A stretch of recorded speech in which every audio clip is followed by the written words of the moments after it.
strange that you're interested in Nancy. It's strange that you are interested in Nancy.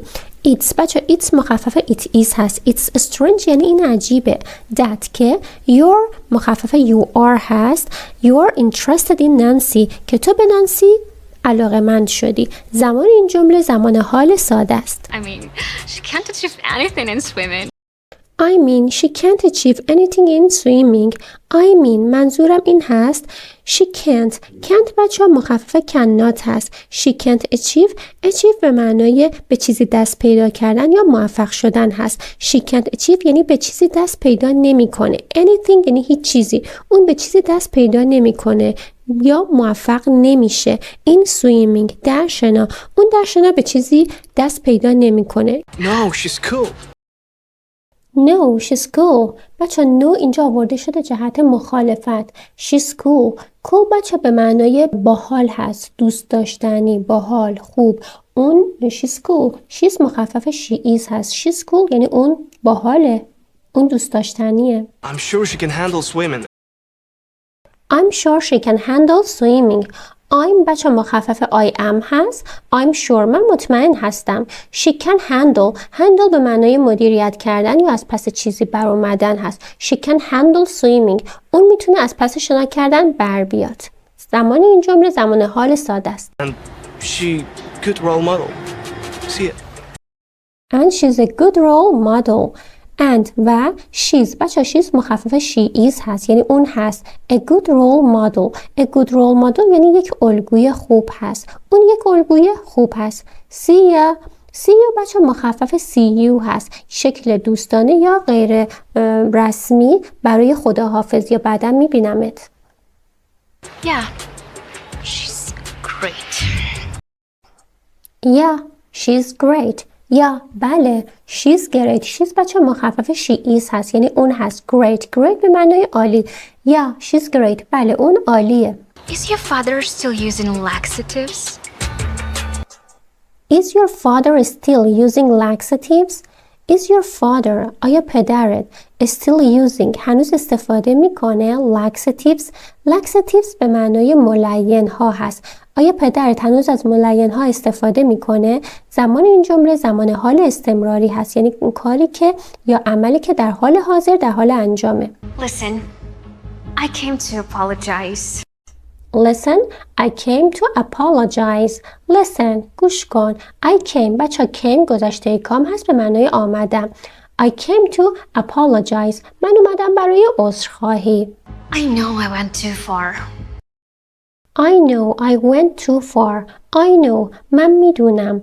I went too far. I went بچه went گذشته go هست به معنای رفتن. I went too far. Too far بچه عبارت قیدی هست به معنای خیلی فراتر از حد یا زیاده روی کردن.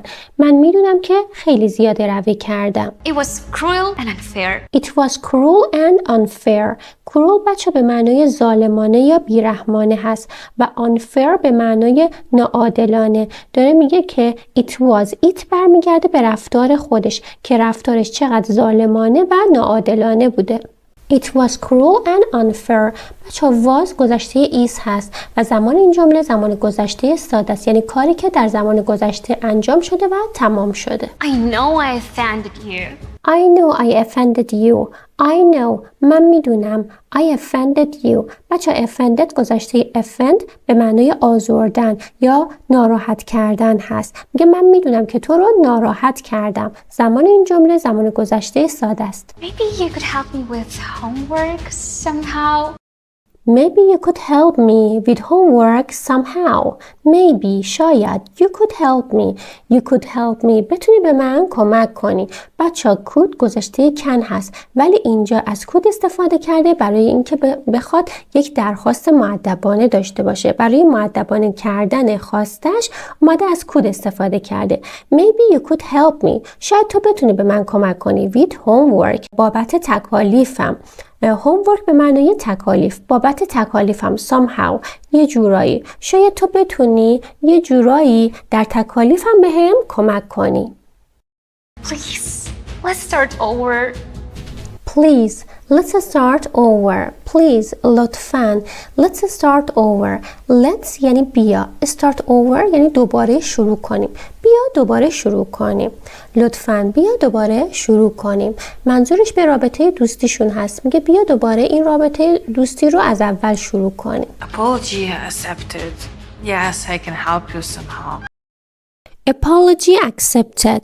Yes, I can help you somehow. Apology به معنای عذرخواهی. Accepted پذیرفته شد. عذرخواهی پذیرفته شد. Yes, بله. I can help you. من میتونم به تو کمک کنم. Somehow یه جورایی. بله یه جورایی میتونم به تو کمک کنم. I won't forget this. I won't forget this. I won't بچه ها مخفف will not هست و forget به معنای فراموش کردن و اینجا با won't منفی شده یعنی من فراموش نخواهم کرد. این رو من این رو فراموش نخواهم کرد. You know, when I had some extra weight on, You know, when I had some extra weight on. You know, میدونی when I had وقتی من داشتم. بچه ها had گذشته have هست به معنای داشتن. Some کمی extra weight on اضافه وزن. extra به معنای اضافه هست و weight on به معنای اضافه وزن داشتن. میدونی وقتی من کمی اضافه وزن داشتم a special cocktail helped me a lot. A special cocktail helped me a lot. Special به معنای خاص. A special cocktail یعنی یک نوشیدنی خاص. Helped me. Help بچه گذشته help هست به معنای کمک کردن. Helped me a lot. خیلی به من کمک کرد. یه نوشیدنی خاص خیلی به من کمک کرد. زمان این جمله زمان گذشته ساده است. It's very effective. It's very effective. این خیلی تاثیرگذاره. It's بچه مخفف it is هست و very به معنای خیلی. effective تاثیرگذار. این خیلی تاثیرگذاره و it's اینجا برمیگرده به این نوشیدنی که این خانم براش آماده کرده که وزنش رو پایین بیاره و به این دلیل بهش تعارف کرده که دوستیشون رو از اول شروع کنن. I made it specifically for you as an apology. I made it specifically for you as an apology. I made it. من این رو درست کردم. بچه made گذشته make هست به معنای درست کردن. Specifically یعنی مخصوصاً. For you برای تو. من این رو مخصوصاً برای تو درست کردم. As an apology. از به عنوان عذرخواهی. Apology به معنای عذرخواهی. من اینو مخصوص تو درست کردم. مخصوصاً برای تو درست کردم به عنوان عذرخواهی. You know, if you drink it right before the swim, You know, if you drink it right before the swim, you know, میدونی, if you drink it, اگه اون رو بنوشی, right before the swim, right یعنی درست قبل از شنا. you'll get the top results in the tournament. You'll get the top results in the tournament. You'll بچه مخفف you will هست زمان آینده ساده. You'll get یعنی تو به دست خواهی آورد.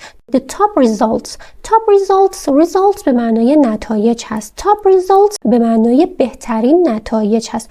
You'll get the top results in the tournament. در این مسابقه تو به بهترین نتایج دست پیدا خواهی کرد در این مسابقه. بچه ساختار این جمله ساختار شرطی نوع اول هست برای موقعیت‌های واقعی و ممکن در آینده استفاده میشه. در ویدیو قبل هم شرطی نوع اول رو داشتیم که ما یک جمله شرط داریم که با if شروع میشه و یه دونه جواب شرط داریم. شرطی نوع اول if کلازمون زمان حال ساده است و ریزالتمون جواب شرطمون آینده ساده است. به همین دلیل هست که از will استفاده شده چون داره در مورد بیان نتیجه صحبت میکنه. Thanks ممنونم متشکرم. Good luck with the swim. Good luck with the swim. Good luck به معنای موفق باشی. بچه زمانی که میخوایم برای کسی آرزوی موفقیت کنیم از این عبارت استفاده میکنیم. Good luck with swim. Good luck یعنی موفق باشی در شنا. Let's go, Nancy! Let's go نانسی. بچه let's go یک جمله رایج هست، در ورزش ها و در موقعیت های رقابتی زیاد استفاده میشه برای تشویق قبل از شروع اون ورزش یا اون فعالیت هست. این جمله در حال حاضر برای تشویق کردن نانسی هست، انرژی دادن به نانسی قبل از شروع مسابقه. یعنی بیا شروع کن نانسی. How do you like that? Upstart. How do you like that? Upstart. How do you like that? از این خوشت اومد؟ بچه that برمیگرده به همون نوشیدنی که دوست نانسی بهش داده بود. Upstart. Upstart به معنای تازه کار، یعنی کسی که به تازگی وارد یک کار یا یک حوزه شده. Upstart میتونه کمی تحقیرآمیز یا رقابتی باشه. Upstart تازه کار. Nancy Johnson, prepare for the swim. Take your position. Nancy Johnson. خب اینجا خطاب به نانسی جانسون هست. Prepare for swim. Prepare به معنای آماده شدن. آماده شو برای شنا. Take your position. Take به معنای قرار گرفتن هست. Take your position یعنی در جایگاه خودت قرار بگیر. Come on, let's go. Come on, بیا let's go, بیا جلو. بچه این come on و let's go توی ورزشگاه ها برای تشویق بازیکن یا ورزشکار استفاده میشه، برای ایجاد تحرک و ایجاد انگیزه هست. Yes, you did it. Yes, آره you did it. بچه دید گذشته دو هست، به معنای انجام دادن، یعنی کاری که در زمان گذشته انجام شده و تمام شده. Yes, you did it. تو انجامش دادی. اینجا بچه ایت برمیگرده به اون کاری که انجام شده و به عنوان تشویق یا تحسین استفاده شده. Great job. Nice. Great job بچه یعنی کارت عالی بود. Nice. خیلی خوب. What's that? Just now. What do you mean? What was that just now? What was that? اون چی بود؟ بچه that برمیگرده به رفتار نانسی، چون دقیقاً قبل از شروع مسابقه نانسی انگار حالش بد شد و دلدرد شدید گرفته بود. داره میگه که what was that just now? Just now به معنای اتفاقی هستش که چند لحظه قبل افتاده. یعنی چی شد؟ What do you mean? منظورت چیه؟ I was worried. Are you feeling better now? I was worried. Are you feeling better now? نگران بودم. حالا حالت بهتره؟ worried بچه به معنای نگران بودن و صفت هست اینجا. was گذشته ایز هست، زمان این جمله زمان گذشته ساده است. Are you feeling better now? حالا حالت بهتره؟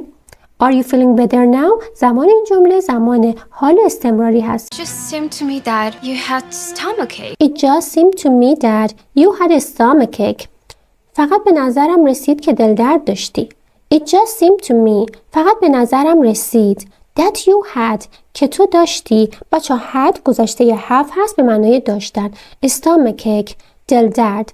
فقط به نظرم رسید که دلدرد داشتی. Before the swim. Before the swim. قبل از شنا. Or it's because you put something in my shaker? Or it's because you put something in my shaker.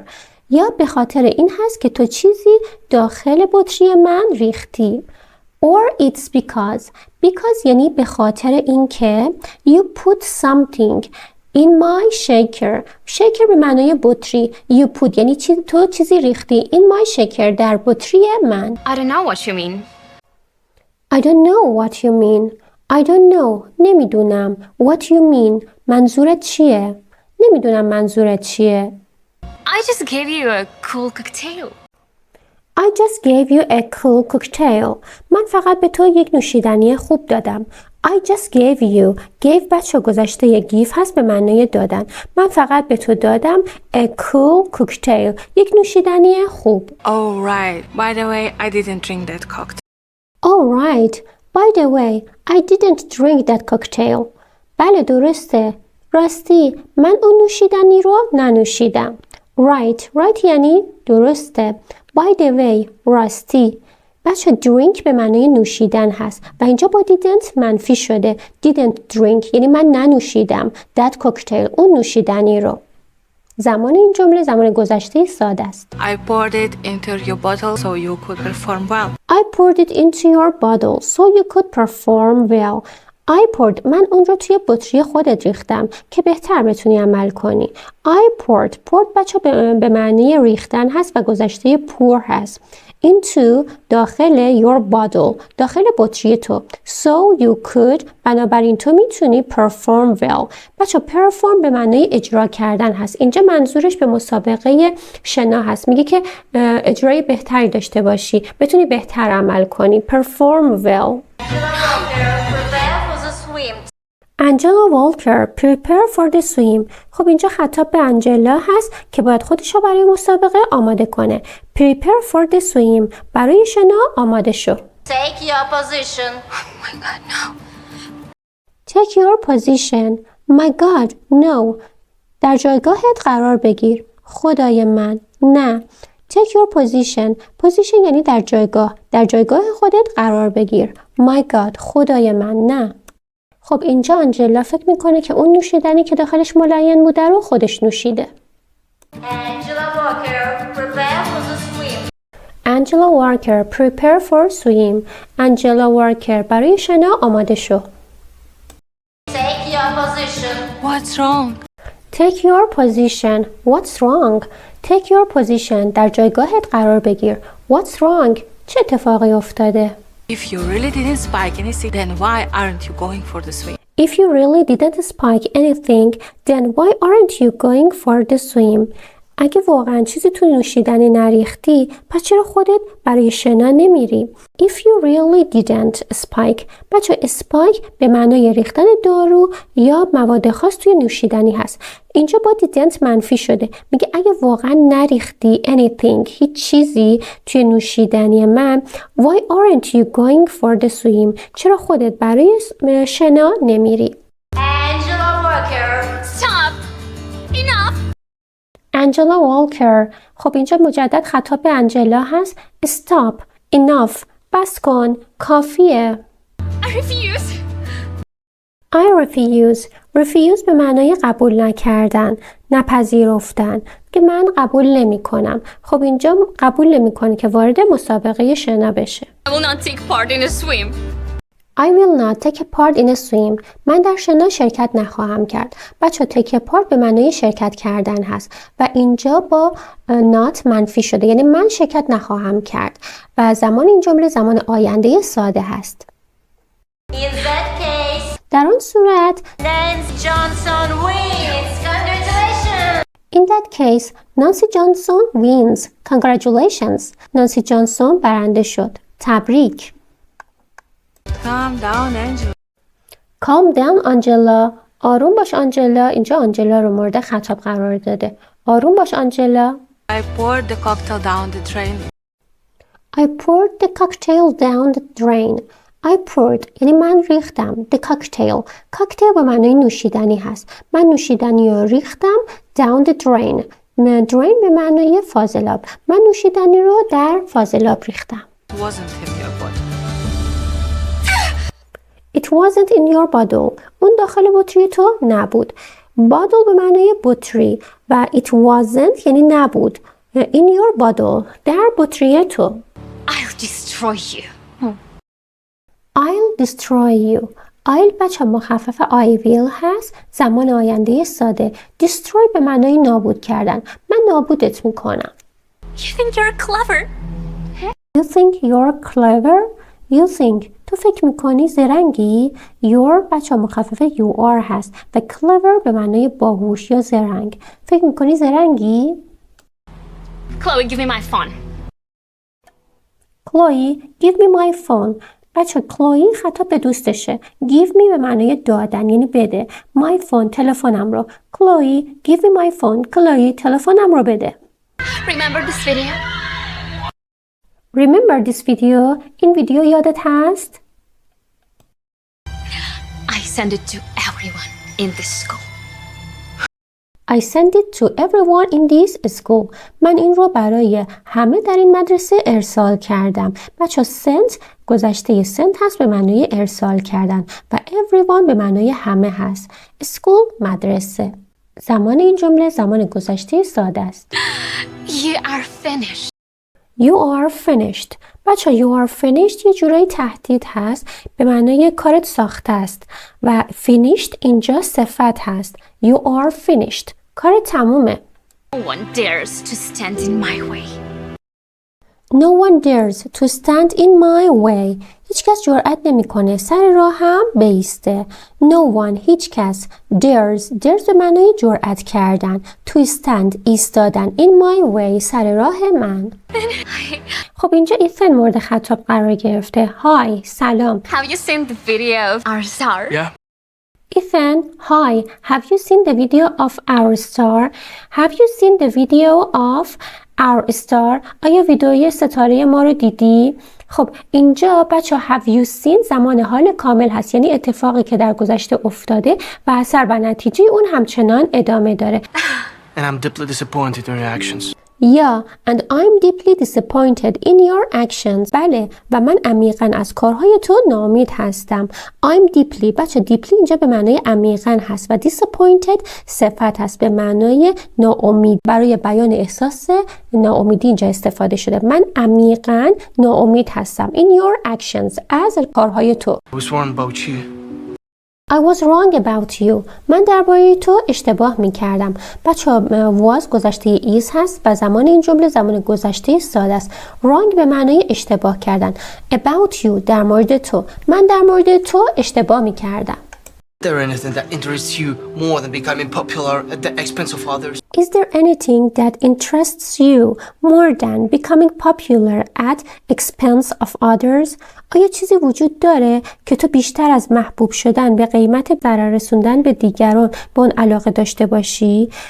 Is there anything آیا چیزی وجود داره that interests you که بهش علاقه داشته باشی more than بیشتر از becoming popular معروف شدن at expense of others به قیمت ضرر رساندن به دیگران؟ Nancy, congratulations on your win. Nancy, congratulations on your win. Nancy, تبریک میگم به خاطر پیروزیت. Congratulations به معنای تبریک گفتن. On your win. win به معنای پیروزی. Congratulations on your win. That was amazing. That was amazing. اون فوق‌العاده بود. و that بچه اینجا برمیگرده به پیروزی نانسی در مسابقه. Angela, you did the right thing by withdrawing. Angela, you did the right thing by withdrawing. اینجا خطاب به آنجلا هست. تو کار درستی کردی که کنار کشیدی. You did the right thing. Right thing به معنای کار درست هست و اینجا did بچه گذشته do هست به معنای انجام دادن. تو کار درستی انجام دادی. By withdrawing. Withdrawing بچه به معنای کنار کشیدن یا انصراف دادن هست. تو کار درستی کردی که انصراف دادی یا کنار کشیدی. بچه اینجا withdrawing ing گرفته چون قبل از اون حرف اضافی by رو داریم. Because you are expelled. Because you are expelled. چون تو اخراج شدی. بچه expelled به معنای اخراج شدن هست. این جمله مجهول زمان حال هست و expelled شکل سوم فعل expel هست به معنای اخراج شدن و اینجا از مجهول زمان حال استفاده کرده چون اتفاقی است که اخیراً افتاده و تمرکز روی اخراج شدنه نه کسی که اون رو اخراج کرده. I won't tolerate bullying on my team. You can go now. I won't tolerate bullying on my team. You can go now. من قلدری رو در تیمم تحمل نمی کنم. حالا میتونی بری. I won't tolerate. یعنی من تحمل نخواهم کرد. بچه اینجا won't مخفف will not هست. زمان این جمله زمان آینده ساده است. Bullying. Bullying به معنای قلدری کردن. Bullying on my team. در تیمم. You can go now. تو الان میتونی بری. حالا میتونی بری. I hate you all. I hate you all. از همه تو متنفرم. hate بچه به معنای متنفر بودن. all یعنی همه. از همه تو متنفرم. Well done. کارت عالی بود. Well done. Let's go and grab some coffee. Let's go and grab some coffee. بیا بریم یه قهوه بخوریم. بچه این یه دعوت غیر رسمی و دوستانه هست. Let's go. بیا بریم. And grab some coffee. بچه grab به معنای خوردن یا نوشیدن هست. Grab some coffee یعنی یکم قهوه بنوشیم. And celebrate your victory.